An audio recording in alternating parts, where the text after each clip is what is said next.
வணக்கம். தந்தி செய்திகளுக்காக நான் வைகரை வருணன். சட்டசபையில் நடந்த சுவாரஸ்யமான சம்பவங்கள், அதிர வைத்த விவாதங்கள், சிரிக்க வைத்த தருணங்கள், சூடுபிடித்த அரசியல் மோதல்கள்னு இன்னைக்கு சட்டசபையில் நடந்த நிகழ்வுகளை அதிரும் அரங்கம் நிகழ்ச்சியில பார்க்கலாம். அந்த வகையில் பேரவை தொடங்கியதும் பழம்பெரும் நடிகை சவுகார் ஜானகியினுடைய மறைவுக்கு இரங்கல் தெரிவிக்கப்பட்டுச்சு. தொடர்ச்சியா சட்டப்பேரவையில் 110 விதியின் கீழே முக்கிய அறிவிப்புகளை வெளியிட்டார் முதலமைச்சர் விஜய். அன்னபூர்ணி சூப்பர் 6 திட்டத்தில் ஆண்டுக்கு 3 விலையில்லா கேஸ் சிலிண்டர்கள் வழங்கப்படும்னு அறிவிச்சார். சிலிண்டருக்கான தொகை வங்கி கணக்கில் செலுத்தப்படும்னு, பொங்கலையொட்டி திட்டம் செயல்படுத்தப்படும்னு தெரிவித்தார். பயன்பெறும் வகையில் முதல் கட்டமாக அன்னபூர்ணி சூப்பர் 6 திட்டத்தில் ஆண்டிற்கு 3 விலையில்லா எரிவாயு சிலிண்டர்கள் வழங்கப்படும்.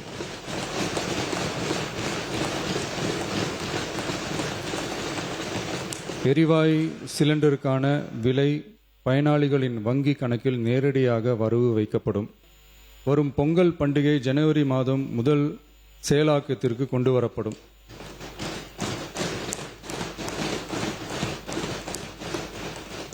இத்திட்டத்திற்காக ஆண்டுதோறும் தோராயமாக 4000 கோடி ரூபாய் ஒதுக்கீடு செய்யப்படும் என்பதை மாண்புமிகு பேரவைத் தலைவர் வாயிலாக இந்த அவைக்கு தெரிவித்துக் கொள்ள விரும்புகிறேன். தொடர்ந்து பெண்களுக்கான கட்டணமில்லா வெற்றி பயணம் திட்டம் விரிவுபடுத்தப்படும்னு அறிவிச்சாரு சிஎம் விஜய்.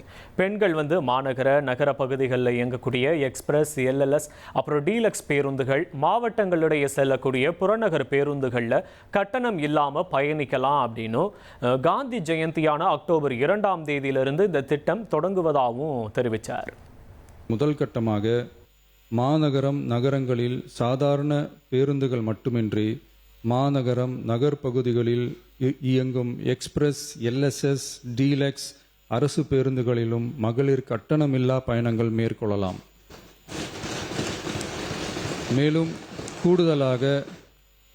மேலும் கூடுதலாக மாவட்டங்களுக்கிடையே பயணம் மேற்கொள்ள ஏதுவாக புறநகர் மற்றும் மலைப்பகுதிகளில் சாதாரண கட்டண பேருந்துகளிலும் மகளிர் கட்டணமில்லா பயணங்கள் மேற்கொள்ளலாம். இத்திட்டத்தை செயல்படுத்துவதன் மூலம் ஆண்டுதோறும் தோராயமாக 6000 கோடி ரூபாய் செலவினம் ஏற்படும். தொடர்ந்து பேரவையில் பரந்தூரில் புதிய விமான நிலையம் அமைக்கும் திட்டம் கைவிடப்படுவதா அறிவிச்சாரு சிஎம் விஜய். பரந்தூர் கிராம மக்களோட உறுதியா நிற்பதா சொன்ன முதலமைச்சர், சென்னை விமான நிலைய விரிவாக்கம் செய்யப்படும், சென்னைக்கு புதிய விமான நிலையத்திற்கான மாற்று இடங்கள் தேர்வு செய்யப்படும் அப்படின்னு அறிவிச்சாரு. புதிய விமான நிலையம் அமைப்பது குறித்து உயர் அதிகாரிகளிடமும் துறை வல்லுநர்களிடமும் விரிவாக ஆலோசனை நடத்தினேன். ஏற்கனவே நான் உறுதி அளித்தவாறு பரந்தூரில் புதிய விமான நிலையம் அமைக்க மேற்கொண்ட நடவடிக்கைகள் இந்த அரசால் கைவிடப்படும். விவசாய நிலங்கள் மற்றும் குடியிருப்புகளுக்கு பெரிய அளவில் பாதிப்பு ஏற்படாதவாறு புதிய விமான நிலையம் அமைப்பதற்கான பொருத்தமான சில மாற்று இடங்கள் தேர்வு செய்யப்பட்டுள்ளன. அவ்விடங்களில் தொழில்நுட்ப ரீதியான சாத்தியக்கூறுகளை சம்பந்தப்பட்ட துறைகள் மூலம் விரிவான ஆய்வு மேற்கொண்டு புதிய விமான நிலையத்திற்கான இடம் விரைவில் இறுதி செய்யப்படும். முதலமைச்சர் விஜயினுடைய இந்த 3 அறிவிப்பை தொடர்ந்து திமுக தரப்புல பரந்தூர் விமான நிலைய திட்டம் குறித்து பேச அனுமதி கேட்கப்பட்டுச்சானா சபாநாயகர் அனுமதிக்கல. ஆவின் பால் கொள்முதல் குறித்த கவன ஈர்ப்பு தீர்மானம் எடுக்கப்பட்டுச்சு. அப்ப பால் உற்பத்தியாளர்கள் போராட்ட சுட்டிக்காட்டின முன்னாள் அமைச்சர் ஏவாவேலு பால் விலையை உயர்த்த கோரினார். அப்ப திமுக ஆட்சியில் 2022க்கு அப்புறமா எந்த நடவடிக்கையும் எடுக்கல அப்படின்ற ஒரு குற்றச்சாட்டை முன்வச்சாங்க அமைச்சர் விஜயலட்சுமி. தீவன விலை, அந்த மாடுகளுக்கு வேண்டிய உணவு இவைகள்லாம் பார்க்கறது, புல்லுலாம் பார்க்கிற பொழுது விலை அதிகமாக இருக்கிற காரணத்தினால் அவருக்கு கட்டுப்படியாகவில்லை. தொலைக்காட்சியில் பார்க்கிற பொழுது தாய்மார்கள் எல்லாம் பாலை கொண்டாந்து கொட்டிட்டு அந்த அதிருப்தியை வெளிப்படுத்தி கொண்டிருக்கிறார்கள். எனவே அரசை பொறுத்தளவுக்கு அவங்க குறைந்தபட்சம் 45 ரூபாயிலிருந்து 46 ரூபாய் ஒரு லிட்டருக்கு எதிர்பார்க்கிறார்கள். எனவே இந்த அரசு உடனே ஆவினுக்கு பால் வருவதற்கு ஏற்படும். ஏன்னா இப்ப பார்த்தா ஜனவரி 25 இப்ப ஒப்பிட்டு பார்க்கிற பொழுது இப்ப பால் ஆவினுக்கு பால் ஊற்றுவதே குறைந்து விட்டது. பராமரிப்பு செலவு அதிகரித்த காரணத்தினால் அரசு அறிவித்த அந்த பாலுடைய கொள்முதல் விலை போதாது, உயர்த்தி கொடுக்க வேண்டும் என்று கேட்டுக்கின்றார்கள். ஒரு லிட்டருக்கு பசுமால் 50 ரூபாயும் எருமைப்பால் 60 ரூபாயும் வேண்டும் என்று கேட்டுக்கின்றார்கள். அரசு அதை பரிசீலித்து அதை உயர்த்துவதற்குண்டான நடவடிக்கை எடுக்க வேண்டும். தற்போது பால் உற்பத்தியாளருக்கு லிட்டர் 41 வழங்கப்படுகிறது. இதனால் அரசுக்கு ஆண்டுக்கு சுமார் 300 கோடி ரூபாய் கூடுதல் செலவு ஏற்படுகிறது. முந்தைய ஆட்சியில் ஆட்சி பொறுப்பேற்ற 2 ஆண்டுகளுக்கு பிறகே பால் கொள்முதல் விலை உயர்த்தப்பட்டது. அதன் பின்னர் கடந்த ஆட்சியில் எந்த விலை உயர்வும் வழங்கப்படாத நிலையில் மாண்புமிகு தமிழக முதல்வர் அவர்கள் ஆட்சி பொறுப்பேற்ற 3 மாதங்களில் பால் உற்பத்தியாளர்களின் நலன் கருதி கொள்முதல் விலையை உயர்த்தி வழங்கியுள்ளார். பால் கொள்முதல் விலை உயர்வு பத்தி பேசின அமைச்சர் விஜயலட்சுமி பொதுக்கூட்டத்தில் முதலமைச்சர் விஜய் அப்புறம் தொழில்துறை அமைச்சர் குறித்து திமுக உறுப்பினர் அவதூறு பேசியதா குற்றம் சாட்டினாங்க. அப்ப வெளியே பேசின காட்சிகளை ஆய்வு பண்ணி நடவடிக்கை எடுப்பதா குறிப்பிட்டாரு சபாநாயகர் ஜேசிடி பிரபாகர். சட்டமன்ற உறுப்பினர் நேற்று பொதுவெளியில் மக்களால் தேர்ந்தெடுக்கப்பட்ட மக்கள் பிரதிநிதி மாண்புமிகு முதலமைச்சர் அவர்களை மரியாதையின்றி பேசியதற்கு தொழில்துறை அமைச்சர் அவர்களையும் பெண் என்று பாராமல் மரியாதை இல்லாமல் பேசியதற்கும் கண்டனத்துக்குரியது. வெளியிலே பேசிய பேச்சுக்கள் நம்முடைய மாண்பை குறைப்பதாக இருந்தாலும், தனிநபருடைய மாண்பை குறைப்பதாக இருந்தாலும் சரி, பொறுப்பில் இருக்கக்கூடிய அமைச்சருடைய மாண்பை குறைப்பதாக இருந்தாலும், அவையின் மாண்பை குறைப்பதாக இருந்தால் எப்படி இருக்குது என்பதை நான் படித்து பார்த்து பேசியதை கேட்டு ஆய்வு செய்து நல்ல முடிவு எடுப்பேன். பரந்தூர் விமான நிலைய விவகாரம் தொடர்பாக திமுக சார்பில் தொடர்ந்து அனுமதி கோரப்பட்டுச்சு. 110 விதியின் கீழே முதலமைச்சர் அறிவிப்பத்தி பேச அனுமதிக்க முடியாதுன்னு சொன்னார் சபாநாயகர் ஜேசிடி பிரபாகர். இறுதியா அமளி ஏற்பட சட்டப்பேரவையிலிருந்து திமுக உறுப்பினர்கள் வெளிநடப்பு செஞ்சாங்க. 110 விதியின் கீழ் சமர்ப்பிக்கப்பட்ட அறிக்கைக்கு எந்த விவாதம் கிடையாது. அது குறித்து பேசுவதாக இருந்தால் அனுமதி இல்லை. வேறு விஷயங்களை பற்றி பேசுவதற்கு நான் அனுமதி அளிக்கிறேன். வேண்டாம். இல்ல 110 விதியின் கீழ் மாண்பு பேரவைத் தலைவர் அவர்களே, ஏற்கனவே அரசால் முடிவு செய்யப்பட்டு இடங்கள் எல்லாம் தேர்வு செய்யப்பட்டு மாண்பு உறுப்பினர் இல்ல அனுமதி இல்லை. இல்ல அனுமதி இல்லை.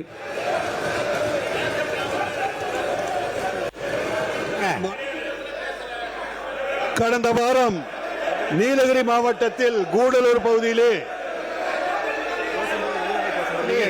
எதிர்த்து குரல் கொடுப்பதாக இருந்தால் தாராளமாக நீங்க வெளியே சென்று குரல் கொடுக்கலாம். அவைக்குள்ளே நான் இதை அனுமதிக்க முடியாது. தொடர்ச்சியா பேசின உசிலம்பட்டி தாவைக்கா எம்எல்ஏ விஜய் மகாலிங்கம் கடந்த ஆட்சியில உசிலம்பட்டியில எந்த பணிகளுமே செய்யல அப்படின்ற ஒரு குற்றச்சாட்டை முன்வச்சாரு. தாவைக்கா ஆட்சிக்கு வராம இருந்திருந்தா தமிழ்நாடு வரைபடத்திலிருந்தே உசிலம்பட்டி காணாம போயிருக்கும் அப்படின்னு விஜய் மகாலிங்கம் சொல்லவும் திமுக அமையலில் ஈடுபட்டுச்சு. தாவைக்காவினர் வைக்கக்கூடிய குற்றச்சாட்டுகள் எல்லாம் ரீல்ஸா போது, அதற்கு பதிலளிக்க அனுமதிங்க அப்படின்னு திமுக எதிர்க்க விவாதம் விறுவிறுப்பாச்சு. 30 ஆண்டுகாலமாக தண்ணீரே இல்லாமல் எங்கள் பகுதி மக்கள் மிகவும் வாடிக்கொண்டிருக்கின்றனர். 2 பேரும் ஆளும் அரசுகள் என்று கூறிக்கொண்டு இருக்கும் அவர்கள் தண்ணீரை தராமல் அவர்கள் செய்த சாதனை ஒன்று. எங்கள் மக்களின் வேதனை மட்டும்தான் அவர்கள் செய்த சாதனை. ஏனென்றால் 58 கால்வாயிலிருந்து தண்ணீர் தரவில்லை என்றதை இங்கே கூறிக்கொள்கிறோம். உட்காருங்க. அந்த 58 கால்வாயை நீங்கள் கொண்டு வந்தாலும் அந்த தொட்டி பாலத்தை நாங்கள் தான் கட்டி கொடுத்தோம் என்று சொன்னாலும் அதற்கு தண்ணீரை நீங்க கொண்டு வரவில்லை என்பதுதான் மக்களுடைய வேதனை. பேசி முடிச்சோம். ஒரு 30 வருஷத்துல இருந்து இன்னைக்கு 20,000 குடும்பங்கள் வெளி மாநிலத்தில் போய் வேலை பார்த்துட்டு இருக்காங்க. இந்த மக்கள் எல்லாம் வெளி மாநிலத்தில் வேலை பார்க்கறதுக்கு ஒரு அடிப்படை வசதி, ஒரு விவசாயிகள் தண்ணி இல்லாம இருக்காங்கன்றது எங்களோட கோரிக்கை. அது ஒரு பிரதான கோரிக்கை. எங்க மக்கள் ரொம்ப வேதனையான விஷயம். ஒரு விஷயத்தை கூட செஞ்சதில்ல. இன்னொரு விஷயம், நல்ல வேளை தமிழக வெற்றி கழக அரசு இந்த தடவை வந்துருச்சு. இல்லைன்னா எங்கள் பகுதியே இந்த மேப்ல காணா போயிருக்கும். உசிலம்பட்டி மேப், அந்த மேப்ல தமிழ்நாடு மேப்ல உசிலம்பட்டி காணா போயிருக்கும். ஒரே ஊர்ல பாத்தீங்கன்னா ஒரு இடத்துல 400 அடி போர் போடணும், இன்னொரு இடத்துல 800 அடி போடணும், இன்னொரு 1000 அடி போடணும். இது நேரடியாக ஒரு அரசாங்கத்தின் குற்றச்சாட்டு கூட சொல்ல முடியாது. அது ஏற்கதான். ஆனால் திட்டமிட்டு சென்ற ஆட்சியில திட்டமிட்டு ஏற்கனவே இருந்த ஆட்சியில என்று எங்களுடைய ஆட்சியை குறிப்பாக அவர் குற்றம் சாட்டுகிறார். அதை பற்றி ஒரு விளக்கம் சொல்லணும். நான் கேட்கிற பொழுது எங்களுடைய சட்டமன்ற உறுப்பினர் அதிக்கணும். நீங்க எக்ஸ்சேஞ்ச் பண்றேன்னு சொல்றீங்க, ஆனாக்கா பேசிய பேச்சு அப்படியே லைவ்ல போயிடுது. நீங்க சொல்லி புரோஜனம் இல்ல. விரைவில் அதை பற்றி ஒரு முடிவு எடுக்கிறோம். அதனால என்னன்னா, அவங்க சொல்லுகிற குற்றச்சாட்டு சொல்லுகிற பொழுது உடனே எங்களை அனுமதிச்சாதான் பதில் சொல்ல முடியும். நீங்க அவர் பின்னால சொல்லுன்றீங்க, அதுக்குள்ள ரீல் கட்டி மேல போயிடுது. ரீல் இது சம்பந்தமாக நம்முடைய செந்தில் வந்து பேச அனுமதிங்க. உசிலம்பட்டி சட்டமன்ற தொகுதியை 2 கட்சிகள் ஆட்சி செய்தது, ஆனால் எதுவுமே செய்யவில்லை என்று அரசு கல்லூரி கொண்டு வந்தது அங்கே தலைவர் கலைஞர் அவர்கள் என்பதை மறந்துவிட வேண்டாம். 58ஆம் கால்வாய் திட்டத்தை கொண்டு வந்தது தலைவர் கலைஞர் அவர்கள். உசிலம்பட்டி தொகுதி மேப்பிளே காணாம போயிருந்து சொல்லிட்டு மதுரை மாவட்டத்தில் அதிக செழிப்போடு இருக்கிற ஏரியா உசிலம்பட்டியும் சோழவந்தான் பகுதி என்பதை நான் இந்த நேரத்தில் குறிப்பிட. அவரா சொல்லல, தொகுதி மக்கள் சொன்னதை வந்துதான் இங்க வந்து அவர் சொல்றாரு.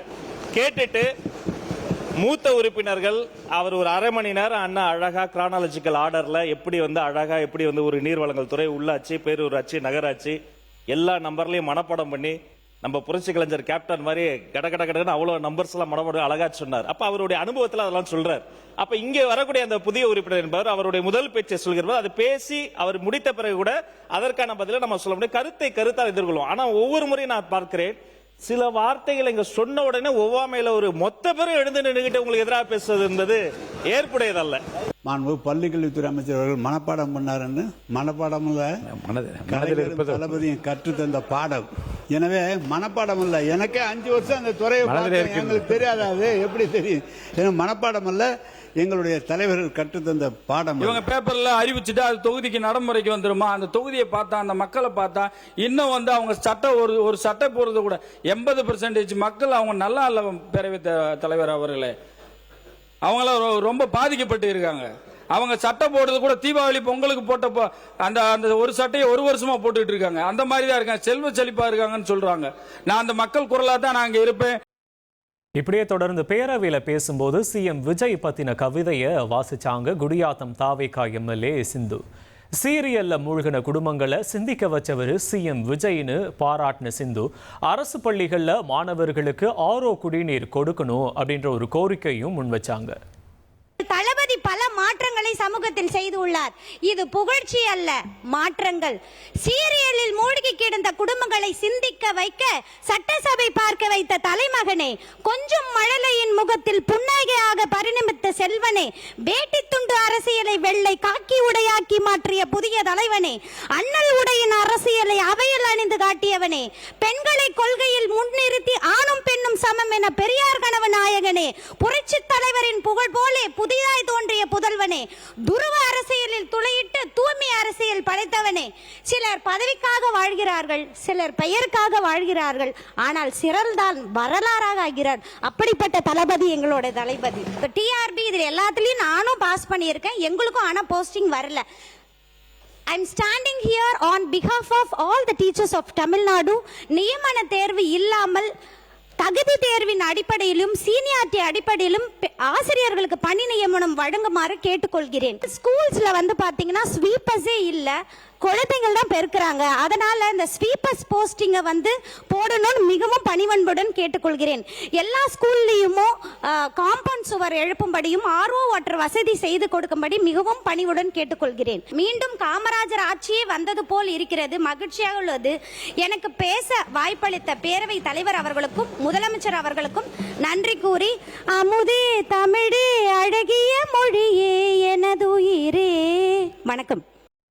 இதற்கிடையில சட்டப்பேரவையில் முதல் முறை உறுப்பினர் பேசுவதை கன்னி பேச்சு அப்படின்னு குறிப்பிடுவதை தவிர்க்க வேணும்னு ஒரு கோரிக்கை வந்து எழுந்துச்சு.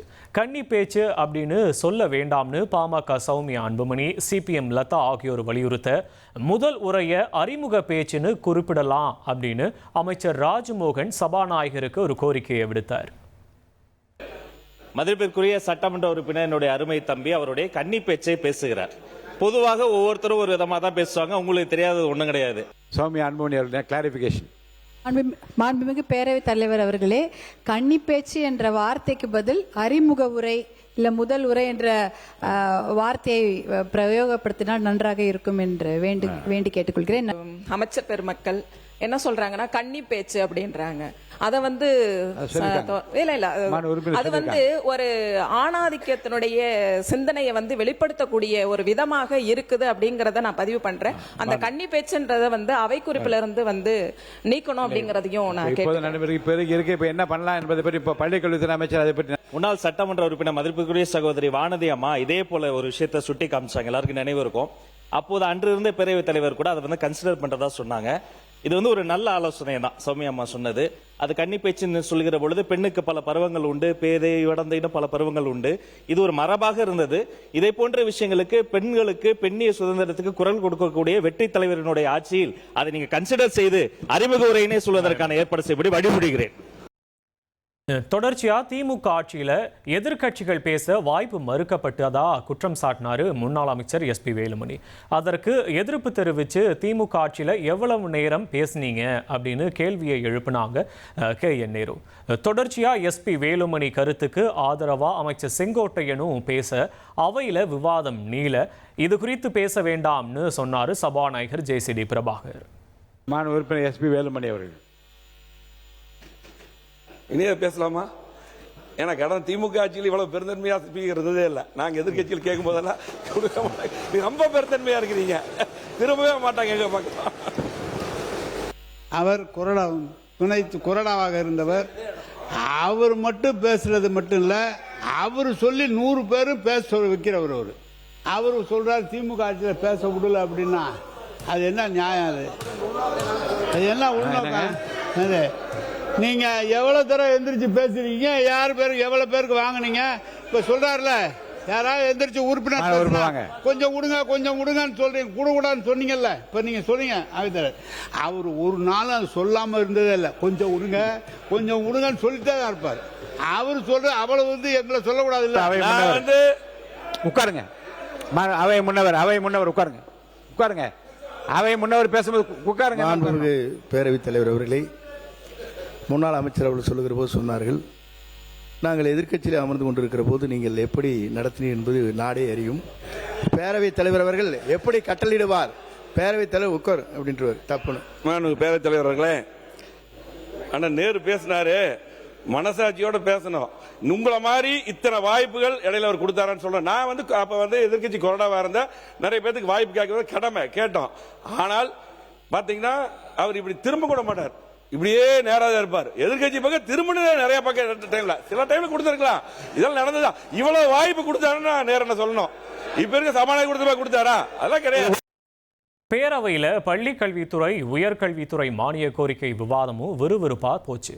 சூப்பர் ஸ்கூல் சூப்பர் கேம்பஸ் திட்டத்தில் 10,000 பள்ளிகளுக்கு வந்து 139 கோடி ரூபாய் ஒதுக்கப்பட்டிருப்பதாக குறிப்பிட்ட திமுக முன்னாள் அமைச்சர் கோவி செழியன் ஒரு பள்ளிக்கு மாதம் 11,300 ரூபாய் போதுமானு கேள்வி எழுப்பினார். சூப்பர் ஸ்கூல் சூப்பர் கேம்பஸ் அருமையான திட்டம். கழிப்பறையே இல்லாததை போல் நாங்கள் தான் கண்டுபிடித்தோம் என்று சொல்லட்டும், அது அரசின் பெருமையை சொல்லட்டும், வரவேற்கிறோம். ஆனால் அதற்கு ஒதுக்கி இருக்கிற நிதி 10,000 பள்ளிக்கு கிட்டத்தட்ட 139 கோடி. என் கணக்கு அவர்கள் கணக்கும் சரி என்றால் சரிதான். 10,000 பள்ளிக்கு 139 கோடி என்றால் ஒரு வருடத்திற்கு 1,39,000 என்று சொன்னால் ஒரு மாதத்திற்கு வெறும் 11,300. நான் பணிவோடு கேட்கிறேன், கண்காணிப்பு கேமரா பொருத்தப்படும், கழிப்பறை வசதி சரி செய்யப்படும், குடிதண்ணீர் வழங்கப்படும், சுத்தமான தூய்மையான கேம்பஸ் உருவாக்கப்பட வேண்டும். உங்கள் கருத்து தான் என் கருத்தும் எங்கள் கட்சியின் கருத்தும். ஆனால் இந்த 4 பணிகளை செய்வதற்கு ஒரு பள்ளியில் மாதத்திற்கு 11,300 போதுமா? பேரவையில் கோவி செழியன் எழுப்பின கேள்விகளுக்கு பதிலளித்த நிதியமைச்சர் மரிய வில்சன் கடந்த ஆட்சியில் கல்வித்துறையில் கட்டாயப்படுத்தி காசு வாங்கினாங்க அப்படின்ற ஒரு குற்றச்சாட்டை முன்வச்சார். ஆதவ் அர்ஜுனா பேசினப்ப 25 ஆண்டுகள் ஆட்சி செஞ்சது யாருன்னு கேள்வியை எழுப்பினதோடு எம்எல்ஏக்கள் தொகுதியில் பள்ளிகளை ஆய்வு செய்து மனு அளிக்க கேட்டுக்கிட்டாரு. மானிய கோரிக்கை பற்றி பேசும்பொழுது 60% குற்றச்சாட்டுகள் மட்டுமே சொல்லிட்டு இருக்காங்க. என்ன குற்றச்சாட்டுகள் சொன்னாலும் அது திருப்பி அவங்களுக்கு தான் வேணும். ஏன்னா 25 வருஷம் ஆட்சியில் இருந்தது நீங்க, நாங்க இல்ல. எஜுகேஷன் டிபார்ட்மெண்ட்ல பள்ளி கல்வித்துறை அமைச்சர் இருக்கிறாங்க.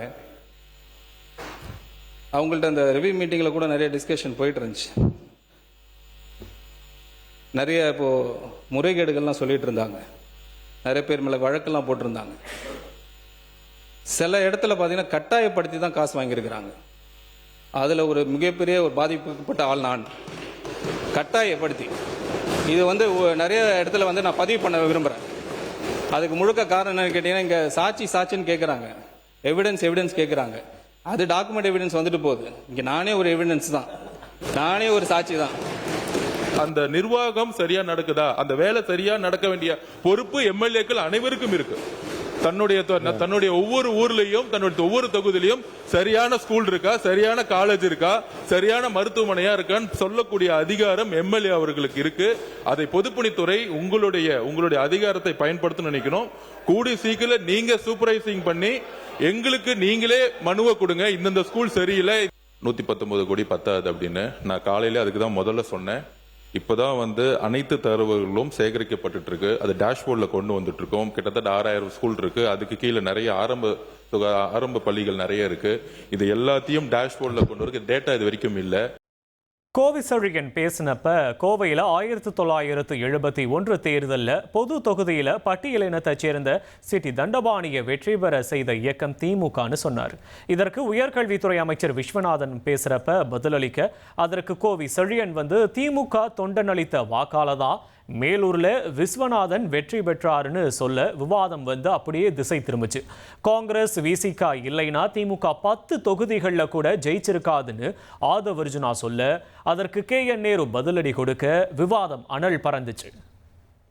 ஆனால் அவர் பேசும் பொழுது நீங்கள் ஒன்று செய்யவில்லை என்று சொன்ன அண்ணனை பார்த்து இருக்கிறேன். மேலூர் என்ற பொது தொகுதியில் உங்களை நிற்க வைத்து திராவிட முன்னேற்ற கழக தொண்டன் வெற்றி பெற்று இன்றைக்கு மாண்புமிகு அமைச்சர் ஒன்று அடுத்து பேரவை அனுமதி அலுவல் நேரம் நீட்டிக்கப்படுகிறது. அண்ணல் அம்பேத்கருக்கு நன்றி. அண்ணல் அம்பேத்கர் இடஒதுக்கீடு, எங்கள் தளபதியின் பிரச்சாரம், எங்கள் எதிர்கட்சி தலைவர் பிரச்சாரம், கருப்பு சிவப்பு வேட்டி கட்டிய உண்மையான கட்சிக்காரன் போட்ட ஓட்டு எங்கள் அமைச்சர் விட்டுடு. அடுத்ததுக்கு வர தனி பெரும் கட்சியாக நின்று 108 தொகுதி வாங்கியிருக்கோம். தனி பெரும் கட்சி, வெறும் இளைஞர்கள் மட்டும்.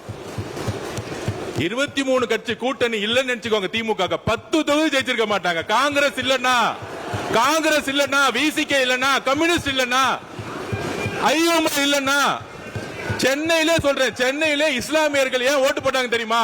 பிசிகேவும் காங்கிரசும் ஐஎம்எல் இருந்தாலும் இஸ்லாமியர்கள் ஓட்டு போட்டாங்க சென்னையில. இது வரைக்கும் திமுக 62 இருந்து நானும் பார்த்துட்டு இருக்கேன். பெரிய தோல்விகள் சென்னையில இருந்ததே கிடையாது. ஆனால் தமிழக வெற்றி கழகத்துல 14 தொகுதி தோத்துருக்காங்க. 14 தொகுதி. அப்ப திமுகக்கு இந்த கூட்டணி கட்சி இல்லன்னு நினைச்சுக்கோங்க. கூட்டணி கட்சி கிட்ட இருந்து 15% வரும். அந்த 15% இல்லன்னு நினைச்சுக்கோங்க. சென்னையில அந்த 2 தொகுதி கூட ஜெயிச்சிருக்க முடியாது. தமிழ்நாட்டில் 10 தொகுதி ஜெயிச்சிருக்க முடியாது. நீங்க இன்னைக்கு எதிர்க்கட்சியா உட்கார்ந்து காரணம் காங்கிரஸ், நீங்க எதிர்க்கட்சியா உட்கார்ந்து காரணம் கம்யூனிஸ்ட், நீங்க எதிர்க்கட்சியா உட்கார்ந்து காரணம் ஐஎம்எல், நீங்க எதிர்க்கட்சியா உட்கார்ந்து காரணம் விசிகே. எங்களை மாதிரி திமுக தனியா நின்று ஒரு தேர்தல்ல 50 தொட்டு சொல்லுங்க பாப்போம். 50 தொட்டு சொல்லுங்க பாப்போம். ஒரே ஒரு தேர்தல் திமுக தனியா நின்று 50 தொட்டு சொல்லுங்க. அப்பதான் இந்த கூட்டணி கட்சியோடைய அருமை திமுகவுக்கு தெரியும். ராஜீவ்காந்தி படுகொலையான பொழுது ஒற்றை இடத்தில் தான் ஜெயித்தார். துறைமுகத்தில் வேடிக்கையோட சொல்லுவார், கடலாடி வருவாய் என காத்திருந்தேன் வரவில்லையே தம்பி என்று சொல். அது ஆக அதையும் ராஜினாமா செய்தார். வெறும் 0 திராவிட முன்னேற்ற கழகம், 0லிருந்து இந்த தமிழகத்தை ராஜ்யமாக ஆண்ட இயக்கம் திராவிட முன்னேற்ற கழகம். வெற்றி தோல்வி வரும் போகும், அது நிரந்தரம் அல்ல. அதற்காக விடாப்பிடியாக பேசுவது என்பது நியாயமும் அல்ல, முறையும் அல்ல. எதையும் எதிர்கொள்ள திமுக தயார். வெற்றி பெற்றோம் என்று அது நாங்கள் ஒத்துக்கொள்கிறோம், அதெல்லாம் ஒன்றுமில்லை. எங்களுடைய கூட்டணியிலிருந்து வெற்றி பெற்றவருடைய ஆதரவோடு தான் நீங்கள் இன்றைக்கு ஆட்சி அமைத்திருக்கிறீர்கள். அதை செஞ்சீங்க. உங்களுக்கு அவ்வளவு ரோசமா தனியா நின்னா அவரை வெளியே அனுப்பிச்சுட்டு ஆட்சி வந்தீங்க. ஏன் வெளியே, ஏன் அவர் வந்து 80ல தோத்து போய் நின்ன போது காங்கிரஸை கை கொடுத்தது திமுக இல்லைன்னா காங்கிரஸே வந்திருக்காங்க. அந்த ஆதிக்க மனப்பான்மை தவிர எல்லாரும் சேர்ந்துதான் ஒரு வெற்றியை உருவாக்கி இருக்காங்க. அதை பதிவு பண்றோம். எல்லா கட்சிகளும் சேர்ந்து ஒரு கூட்டணி உருவாக்கிய பொழுது அந்த வெற்றிக்கான காரணம் எல்லா கட்சிகளும் சமமா சொல்லணும். நாங்க என்னாலதான் நீங்க வெற்றி பெற்றீங்க, என்னாலதான் விசிக வெற்றி பெற்றது, என்னாலதான் நீங்க வந்து இந்த இடத்துல அந்த ஆதிக்கம் தவறுங்கிறதா நாங்க பதிவு பண்றோம். இப்படியே விவாதம் காரசாரமா போனப்ப காங்கிரஸ் தனியா நின்று எத்தனை இடங்கள்ல ஜெயிச்சது அப்படின்னு திமுக முன்னாள் அமைச்சர் KN நேரு கேள்வியை எழுப்பினார். அப்ப காங்கிரசுக்கு ஆதரவா செங்கோட்டையன் பேச விவாதம் விறுவிறுப்பாச்சு. இறுதியா திமுகவுக்கு அதிக எம்பிகள் கிடைச்சதே ராகுல் காந்தியுடைய பாரத் ஜோடோ யாத்திரை காரணம் தான் அப்படின்னு காங்கிரசினுடைய தாரகை கத்பட் சொல்ல, அதற்கு KN நேரு ஷார்ப்பா பதில் சொல்ல அவையில அனல் பறந்துச்சு. வெற்றி பெற்றாங்கன்னு நாங்கள் சொல்றோம், இல்ல அவங்களும் சேர்த்து தான் நீங்க வெற்றி பெற்றாங்க. நாங்க தனியா நின்னாங்க, அவங்க எங்களை விட்டுட்டு எங்கேயாவது தமிழ்நாட்டில் இடத்த வெற்றி பெற்றிருக்காங்களா கேளு. வெற்றி பெற்றிருக்காங்க கேளு. திமுக இல்லைன்னா அவங்க வெற்றி பெற முடியாது. 97 பேர் வச்சுட்டு ஒரு ஆட்சி அவங்களுடைய சப்போர்ட் நீங்க பண்ணிட்டு அவங்களுக்கு ஏதாவது ஹெல்ப் பண்ணீங்களா?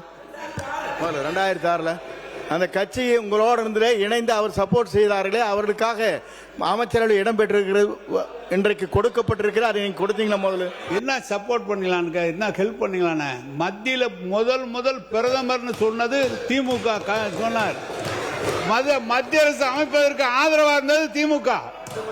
2 முறை ஆதரவாக இருந்தது திமுக. என்ன சப்போர்ட் பண்ண? நாங்க சப்போர்ட் பண்ண. இவங்க மட்டும் 26 பேர் சார் சொல்றேன், நான் சொல்லிடுறேன். 26 பேர் இல்ல, பாமகவை சேர்ந்த 21 பேர் 22 பேர் அன்னைக்கு இருந்தாங்க. பாமகவை சேர்ந்த 22 பேர் இருந்தாங்க. எனவே இவங்க ஆதரவு மட்டுமல்ல, பாமக ஆதரவு எங்களுக்கு இருந்தது. எங்களுடைய ஆதரவுல மத்திய அரசு அமைச்சிட்டு இவங்க எங்களுக்கு ஹெல்ப் பண்ணாங்களான்னு கேட்கிறாரு. ரொம்ப பேரவைத் தலைவர் அவர்களே, அவங்க இன்னைக்கு ஆட்சியை பற்றி எல்லாம் பேசிட்டு இருக்காங்க. இன்னைக்கு அவங்க சொல்லாங்க தனியா நிக்க முடியுமான்னு. எங்களுடைய பாரத் ஜோடா யாத்திரை நடந்தனால தான் உங்களுக்கு இவ்வளவு எம்பிஸ் மேல கிடைச்சதுங்கிறத மறந்து விடக் கூடாது. உண்மைதான். இன்னைக்கு அன்னைக்கு எங்களுடைய கூட்டணியால தான் உங்களுக்கு எம்பிஸ் கிடைச்சு இவ்வளவு எம்எல்ஏஸ் கிடைச்சு என்பதை மறுப்பதற்கு இல்லை. அதே போல நாங்கள் உங்களுக்கு மத்தியில் ஆளுகின்ற பொழுது எங்களுடைய ஆட்சி காங்கிரஸ் ஆட்சி உங்களுக்கான பிரதித்துவத்தை தந்து உங்களுக்கான அமைச்சர்களை தந்தது எங்களுடைய ஆட்சி. தமிழ்நாட்டில் மட்டும் யாத்திரை போகல, இந்தியா பூரா யாத்திரை போனாங்க. இந்தியா பூரா போது 40 இடம், தமிழ்நாட்டில் மட்டும் 10 இடம் உங்களுக்கு கொடுத்துருக்கோம், ஜெயிக்க வச்சிருக்கோம். போதும்.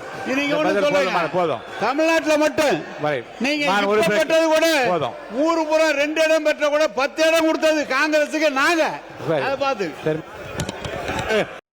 போராட்டங்கள்ல மாணவர்கள் கலந்து கொள்ள தடை விதிக்கப்பட்ட விவகாரம் தொடர்பா பேரவையில தார்மீக மன்னிப்பு கேட்டாரு உயர்கல்வித்துறை அமைச்சர் விஸ்வநாதன். சம்பந்தப்பட்ட சுற்றறிக்கை உடனடியா திரும்ப பெறப்பட்டதா குறிப்பிட்டவர் அதிகாரிகள் கிட்ட விளக்கம் கேட்டிருப்பதாகவும் தெரிவித்தார். அந்த தவறான செய்தி பத்திரிகையில் இடம்பெற்றதற்காக அமைச்சர் என்கிற முறையில் என்னுடைய தார்மீக பொறுப்பை ஏற்றுக்கொண்டு என்னுடைய மன்னிப்பையும் இந்த நேரத்திலே தெரிவித்துக் கொள்கிறேன். 2, 3 அந்த துறை ரீதியாக யார் அந்த செய்தியை வெளியிட்டார்களோ அந்த செய்தி வெளியிட்டவர்கள் மீது அரசு தரப்பில் விளக்கம் கேட்கப்பட்டிருக்கிறது. விளக்கம் கிடைத்தவுடன், எழுத்துப்பூர்வமான விளக்கம் கிடைத்தவுடன் அரசு துறை ரீதியாக நடவடிக்கை எடுக்கப்படும் என்பதை மாண்புமிகு உறுப்பினர் அவர்களுக்கு உங்கள் கவனத்துக்கு கொண்டு வருகிறேன். பேரவையில உயர்கல்வித்துறை அமைச்சர் விஸ்வநாதன் அப்புறம் திமுக இடையிலான மோதல் அவ்வப்போது தொடர்ந்துச்சு. அமைச்சர் விஸ்வநாதன் பேசினப்ப மத்தியில கூட்டாட்சி மாநிலத்தில் சுயாட்சின்ற திமுக கொள்கையை பேசினப்ப திமுக முன்னாள் அமைச்சர் KN நேரு ஆவேசமானார். அமைச்சர் விஸ்வநாதன் பேச்சுக்கு KN நேரு எதிர்ப்பு தெரிவிக்க அவை பரபரப்பாச்சு. மாநிலத்தில் சுயாட்சி, மத்தியில் மட்டுமே கூட்டணி ஆட்சி என்று சொன்னார்கள். விரைவில் எங்களுக்கு கிடைத்தது என்ன ஆட்சி தெரியுமா? 2024 2024 விக்கிரவாண்டி மாநாட்டில் தளபதி விஜய் அவர்கள் அறிவித்தார்கள், உங்களுக்கு வாய்ப்பு கிடைக்கும் என்று அறிவித்தார்கள். மாண்பு உயர்கல்வித்துறை அமைச்சர் அவர்கள் அந்த உயர்கல்வி மானியத்தை விட்டு அரசியல் பேசுகிறார். இருங்க, ஏங்க நான் பேசிட்டு அதுக்கப்புறம் பேசுங்க, சேர்த்து பேசுங்க. நீங்க முடியாது என்கிறார்கள், தர முடியாது என்று சொன்னார்கள். தரன்னு சொல்லிட்டு ஏமாத்தினாதாங்க தப்பு. தரன்னு சொல்லி நாங்க ஏமாத்தினாதான் தப்பு. நாங்க தர முடியாது, தனிச்சு நிப்போம்னு சொல்றோம். நீங்க என்ன கூட்டம் என்னமோ அங்க பக்கத்தில் இருந்து பேசும்போது தர முடியாது என்று சொன்னார்கள், வாய்ப்பில்லை என்று சொன்னார்கள், பார்க்க முடியாது என்று சொன்னார்கள். பேச என்னங்க அது? ஒவ்வொரு வார்த்தையும் அவர் கவிஞரார்கள், அதுக்காக 2 தடவையா பதிவு பண்றது? ஒவ்வொரு வார்த்தையும் 2 தடவை எப்படிங்க அமைச்சர்? நீங்க ஒரு 2 வரியா பதிவு பண்ணா எத்தனை மணிக்கு இது முடிக்கிறது? அமைச்சர் சட்டசபையில் இன்னைக்கு நடந்த சுவாரஸ்யமான நிகழ்வுகள் எல்லாத்தையும் அதிரும் அரங்கம் நிகழ்ச்சியில் நம்ம ஃபுல்லாக பார்த்தோம். தொடர்ந்து சிறிய இடைவேளை.